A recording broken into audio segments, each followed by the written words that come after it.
से यह घटना है 16 नवंबर 2018 की, रायपुर छत्तीसगढ़ की। यहां पर आरंग पुलिस स्टेशन है। आरंग पुलिस स्टेशन की हद में रहने वाले एक शख्स देवचंद कुर्रे ने इस दिन पुलिस स्टेशन में आकर एक रिपोर्ट लिखवाई। उसने कहा कि मेरी पत्नी कल यानी 15 नवंबर से अपने घर से, हमारे घर से गायब हो गई है और बिना बताए हुए कहीं चली गई है। मैं बहुत परेशान हूं, पिछले कई घंटों से उसे ढूंढ रहा हूं, नाते रिश्तेदारों में पता कर लिया, कोई पता नहीं चल पा रहा है। तो आप प्लीज उसकी गुमशुदगी की रिपोर्ट दर्ज कीजिए और उसे ढूंढने में मेरी मदद कीजिए। पुलिस वाले जब उसको देखते हैं देवचंद को, तो वो वाकई बहुत परेशान लगता है। पुलिस को उससे हमदर्दी भी होती है और पुलिस फौरन रिपोर्ट दर्ज करती है गुमशुदगी की। और रिपोर्ट दर्ज करने के बाद पुलिस जो महिला गायब हुई थी, अनीता बाई कुर्रे, उसकी पत्नी, जिसकी उम्र तकरीबन 20 साल के आसपास थी, उसके बारे में सारी जानकारी पुलिस लेती है, उसकी तस्वीर वगैरह भी मांगती है। और ये सारी चीजें लेने के बाद पुलिस उस मामले की छानबीन और तफ्तीश शुरू करती है। इधर देवचंद कुर्रे अपने गांव में और आसपास के लोगों को यह भी बताता है कि मेरी बीवी गायब हो गई है, प्लीज उसे ढूंढने में मेरी मदद कीजिए, वो बिना बताए कहीं चली गई है। तो सारे लोगों को देवचंद से हमदर्दी भी होती है और पुलिस भी उसको ढूंढने की कोशिश करती है। मगर इसके बाद वक्त गुजरता जाता है और पुलिस कुछ नहीं कर पाती। पुलिस को अनीता के बारे में कोई सुराग, कोई जानकारी नहीं मिल पाती है। उसके मायके के लोग भी क्लूलेस हैं, नहीं बता पाते, बताते हैं कि बेटी तो हमारे घर ही नहीं आई। और इस तरह से वक्त गुजरता जाता है। अगले साल 2019 को अचानक ही इस मामले में गजब का ट्विस्ट आता है। 16 नवंबर को उस महिला की गुमशुदगी की रिपोर्ट दर्ज हुई थी और 25 अप्रैल 2019 को उसी रायपुर में एक केशला गांव है। केशला गांव में मुरंग की खान है। मुरंग की खान मतलब छोटे छोटे पत्थर होते हैं जिनसे कई बार सड़कें वगैरह बनाने में या कंस्ट्रक्शन में काम आता है। तो उसकी खान है। उस खान की खुदाई के दौरान 25 अप्रैल 2019 को अचानक ही श्रमिकों को एक कंकाल नजर आता है। कंकाल देखने के बाद जाहिर है पहले तो घबरा जाते हैं लोग और उन्हें लगता है कि पता नहीं ये क्या हो गया, कंकाल यहाँ कैसे आ गया। तो पुलिस को खबर दी जाती है। पुलिस मौका वारदात पर पहुंचती है। उस कंकाल के जो भी हिस्से होते हैं उसे बरामद करती है, रिकवर करती है। और पुलिस इस छानबीन, इस कोशिश में लग जाती है कि वो पता करे कि यह कंकाल किसका है। इसी कड़ी में पुलिस जो है कुछ फॉरेंसिक एक्सपर्ट से भी कंसल्ट करती है। उन्हें भी कंकाल दिखाती है और उनसे पूछती है कि इस कंकाल के जरिए आप बताने की कोशिश कीजिए कि हमारा ये मामला क्या हो सकता है, मतलब किसकी लाश है, कैसी है, आपको क्या समझ में आता है। तो एक्सपर्ट बताते हैं कि ये किसी महिला की लाश है, महिला का कंकाल है। तो पुलिस को एक बात समझ में आती है कि कंकाल महिला की है। इसके बाद पुलिस उस इलाके में पिछले 1-2 सालों के अंदर जितने भी लोग गायब हुए होते हैं उनकी लिस्ट निकालकर ये पता करने की कोशिश करती है कि इनमें से कितनी महिलाएं हैं और उनके घर वालों से जाकर बातचीत करती है। और इसी कोशिश में फिर पुलिस को पिछले ही साल जो अनीता बाई कुर्रे गायब हुई थी उसके बारे में भी पता चलता है। पुलिस को तो अलबत्ता पता था, लेकिन 1 साल बाद उसको फिर से उसकी याद ताजा हुई। अब अनीता बाई कुर्रे के मायके वालों से पुलिस संपर्क करती है और संपर्क करके कंकाल भी दिखाती है और साथ ही कंकाल के साथ कुछ उसके बिलोंगिंग्स, जिसमें कुछ चूड़ियां, पायल जैसी चीजें मिली थी, वो सारी चीजें पुलिस मायके वालों को दिखाती है। और मायके वाले देखते ही पहचान जाते हैं कि ये उनकी बेटी के ही बिलोंगिंग्स हैं और वो दावा करते हैं कि ये कंकाल जरूर उनकी बेटी की होगी, क्योंकि पिछले साल वो गायब हुई थी और तब से लेकर अब तक हम ढूंढ रहे हैं, हमें तो पता नहीं चला और अब ये कंकाल मिल चुका है।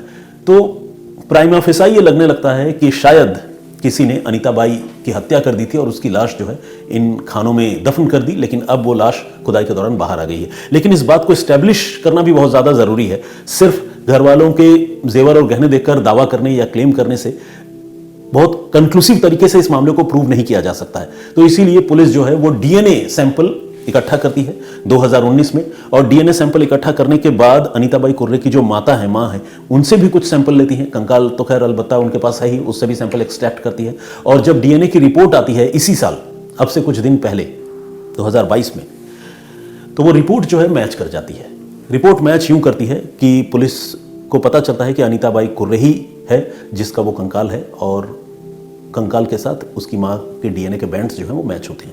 अब पुलिस को यकीन हो जाता है कि अनीता बाई कुर्रे का मर्डर हुआ है। और अब तक पुलिस जिस आदमी को एक तरह से क्लीन चिट देकर चल रही थी, उसके पति देवचंद कुर्रे, अब देवचंद कुर्रे से पुलिस पूछताछ करने का फैसला करती है। उसके बारे में भी सबूत जुटाती है और थोड़ी सख्ती भी करती है। सख्ती इसलिए कि अब तक तो देवचंद बेचारा बना हुआ था, लेकिन जो कस्टोडियन है अपनी बीवी का, लीगली रिस्पॉन्सिबल है उसकी हिफाजत के लिए भी और उसकी देखभाल के लिए, उसकी बीवी गायब हो गई तो उससे सवाल पूछना तो बनता है। तो देवचंद कुर्रे से जब सवाल जवाब होता है तो पहले तो वो मना करता है, लेकिन पुलिस अब अपने तरह से नए सिरे से फिर से जांच करती है। जांच करते हुए पुलिस को यह पता चलता है कि देवचंद की अक्सर अपनी पत्नी अनीता से लड़ाई हुआ करती थी और ये एक पॉइंट था पुलिस के पास। साथ ही पुलिस को कुछ और बातें पता चलती है। पुलिस को यह पता चलती है कि उस गांव के कुछ लोगों ने देवचंद को आज से कई साल पहले, यानी 2018 में जबकि यह घटना है नवंबर महीने की, उस गांव के कुछ लोगों ने 15 और 16 नवंबर की दरमियानी रात को देवचंद को गांव के ही तालाब में नहाते हुए देखा था। ये एक अनयूजुअल सी बात थी, अजीब सी बात थी, क्योंकि कोई रात को जाके तालाब में नवंबर के महीने में नहाए, ये बात समझ में नहीं आती है। लेकिन अब जब देवचंद के बारे में पुलिस पड़ताल कर रही थी, उसकी बीवी के बारे में पड़ताल कर रही थी, तो फिर गांव से जानकारियां छन छन कर पुलिस को मिलने लगी और उसमें यह पता चला कि 15 और 16 नवंबर को, लोग एग्जैक्ट डेट तो नहीं बता पा रहे थे, लेकिन वो नवंबर के आसपास के महीने का जिक्र कर रहे थे और बता रहे थे कि हाँ, एक दिन हमने मिडनाइट को इस आदमी को गांव के ही तालाब में नहाते हुए देखा था। ये एक अजीब सी बात थी जिसको पुलिस ने नोट कर लिया था।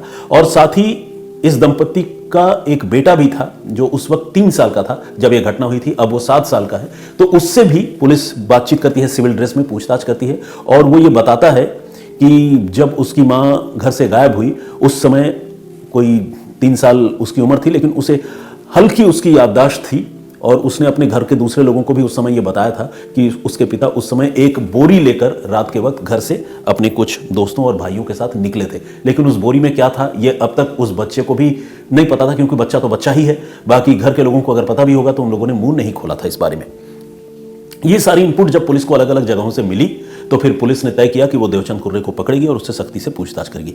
फाइनली पुलिस ने देवचंद कुर्रे को पकड़ा और उससे सख्ती से पूछताछ की। ये सारे सबूत उसके सामने पेश किए, डीएनए रिपोर्ट, बच्चे का कबूलनामा और फिर रात को नहाने वाली बात। जब ये सारी बातें सामने आई तो उसने कबूल कर लिया कि हाँ, उसी ने अपनी पत्नी की आज से 4 साल पहले हत्या की थी और फिर हत्या की पूरी कहानी भी बताई। उसने बताया कि उसने अपने भाई देवदास कुर्रे की मदद से कुल्हाड़ी मारकर पहले अपनी बीवी की हत्या की थी और उसके बाद उसकी लाश को बोरी में भर लिया था। ये 15 नवंबर की घटना है साल 2018 और 15 और 16 नवंबर की दरमियानी रात को उन्होंने अपने एक दोस्त को बुलाया था जिसका नाम है तेजराम चतुर्वेदी। तेजराम चतुर्वेदी से कहा, उसके पास बड़ी गाड़ी थी एसयूवी, तो बोला कि एसयूवी लेकर आ जाओ, हमें कुछ माल लेकर कहीं जाना है। तेजराम को ये नहीं पता था कि वो क्या माल लेकर जाने वाला है।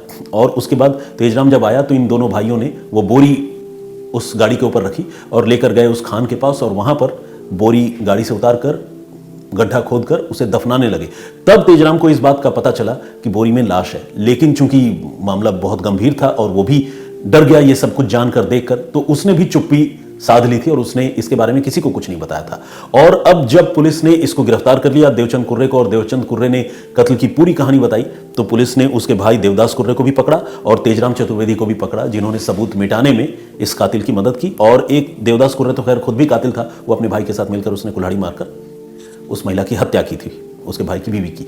अब सवाल यह है कि हत्या क्यों की, तो उसका जवाब यह है कि देवचंद को यह शक था कि उसकी पत्नी अनीता का किसी और से रिलेशन है, किसी और के साथ उसके घनिष्ठ संबंध है, और बस इस शक की वजह से उसने अपनी पत्नी की हत्या कर दी थी। 4 साल तक कत्ल का यह राज दबा हुआ रहा, लेकिन 4 साल के बाद फिर जो कंकाल बाहर निकला, कंकाल तो खैर 1 साल बाद ही बाहर निकल आया था, लेकिन तफ्तीश होती रही, डीएनए रिपोर्ट जब सामने आई तो 4 साल के बाद वो राज बाहर आया और फाइनली जो गुनहगार हैं उस महिला के कत्ल के, उसका पति, उसके जेठ और एक पति का दोस्त, इन 3 लोगों को रायपुर की पुलिस ने गिरफ्तार कर लिया। तो ये एक मर्डर मिस्ट्री थी जो 4 साल के बाद करिश्माई तरीके से सुलझी और मुझे लगा कि ये मर्डर मिस्ट्री आप लोगों को बतानी चाहिए, जिससे ये पता चले कि वाकई वक्त कितना बलवान होता है और गुनहगार बहुत दिमाग लगाता है, शातिर होता है, लेकिन वो कभी ना कभी पकड़ा ही जाता है। मेरा भी पर्सनली एक्सपीरियंस है कि 90% से ज़्यादा मामले खासकर मर्डर के सॉल्व हो जाते हैं।